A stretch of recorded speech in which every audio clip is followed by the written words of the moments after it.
আসসালামু আলাইকুম, welcome to গ্রামীণ রান্না বান্না। আজকের রেসিপি পেঁয়াজ পাতা দিয়ে শুটকির ভর্তা। তো আপনারা ভর্তা দেখে বুঝতে পারছেন যে রান্নাটা কতটা মজাদার হয়েছে। আপনার রেসিপিটা বানিয়ে না খেলে বুঝবারই পারবেন না যে এই ভর্তা এতটা মজাদার হয়। আমার কাছে কিন্তু ভর্তা অনেকই মজা লাগে, এরকম অনেকে ভর্তা লাভার আছেন, তো এভাবে একবার বানিয়ে খাবেন। তো বেশি বগর বগর না করে চলুন মূল রেসিপিতে যাই।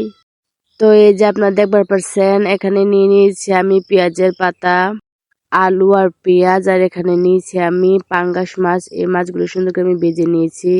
তারপরে যে দেখবার পাচ্ছেন আপনারা, আমি একটা কড়াইয়ের মধ্যে এগুলাকে সিদ্ধ বসিয়ে দিয়েছি। এগুলা কিন্তু সুন্দরভাবে সিদ্ধ হয়ে গিয়েছে।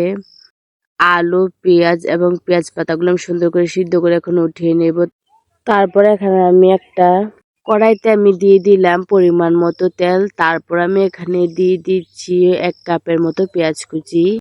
এখন আমি সুন্দর করে পেঁয়াজগুলো নেবো ভাইজা। তারপর হালকা ভাইজা নেওয়ার পর দিয়ে দিব এখানে আমি আদা রসুন বাটা, 1 টেবিল চামচের মতো আদা রসুন বাটা দিয়ে তারপর আমি আবার নিব এই পেঁয়াজগুলা ভাইজা নেওয়ার পর আমি মাছগুলোর কাটা বাছা তারপর দিয়ে দিব এখানে তেলের মধ্যে দিয়া তারপর আমি কিন্তু এগুলাকে সুন্দর করে আস্তে আস্তে ভাইজা নিমু।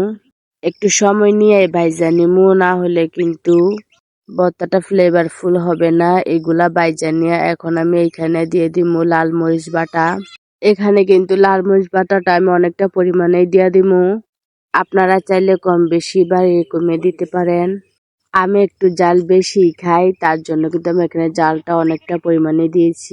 আর এখন কিন্তু আমি মরিচটাকে সুন্দর করে নিমু ভাইজা, তারপর দিয়ে দিব এখানে আমি পরিমাণ মতো পানি দিয়া সাইরা এখন আমি এই মরিচটাকে সুন্দর করে নিমু কষাইয়া। অবশ্যই মরিচকে ভালো কইরা কষায় নিতে হবে, না হলে কিন্তু মরিচের একটা কাঁচা গন্ধ আসবে। ভালো কইরা কষায় নেওয়ার পর এখানে দিয়ে দিব আমি স্বাদ মতো লবণ। তারপর দিয়ে দিব আমি এখানে 1/2 চামচ জিরার গুঁড়া ও 1/2 চামচ হলুদের গুঁড়াটা দিয়ে নিমু যাতে কালারটা একটু সুন্দর আসে। তারপর এই মশলাটাকে আমি সুন্দর করে নিমু কষাইয়া। এখন এমন উপর দিয়া তেল দিব ছাইরা, তখন আমি দিয়ে দিব এখানে পেঁয়াজ পাতাগুলা দিয়া এখন আমি দিমু সবগুলা মশলা এখানে একসাথে মিশাইয়া। তারপর কিন্তু আমি এখানে নিমু বালা করে কষাইয়া। অবশ্যই কিন্তু বালা করে কষাই নিতে হইব, না হলে কিন্তু মজা লাগবো না। অবশ্যই কিন্তু তোমরা পেঁয়াজ পাতাগুলা সিদ্ধ কইরা নিবা, না হলে কিন্তু পেঁয়াজ পাতার একটা বাজে স্মেল আসে, স্মেলটা কিন্তু আসবে। এখানে কিন্তু আমি ভর্তাটা সুন্দর করে নিতেছি কষায়। তারপর এখানে দিয়ে দিব আমি আর একটু তেলটা দিলে কি হইব, যদি ভর্তাটা জালও হয় বেশি, জালটা একটু কম হইব। তোমরা যদি ভর্তার মধ্যে মরিচ বেশিও দিয়া দাও তার কোনো সমস্যা নাই, তেল একটু বাড়াই দিয়া দিবা, তাহলেই কিন্তু চালের ব্যালেন্সটা হইয়া যাইব ঠিক। এখন আমার সুন্দর করে কষানো হইয়া গেছে। তারপর দিয়ে দিব এখানে আমি ধনিয়া পাতাটা এখন আমি ভর্তার সাথে নিমু সুন্দর করে মিশাইয়া।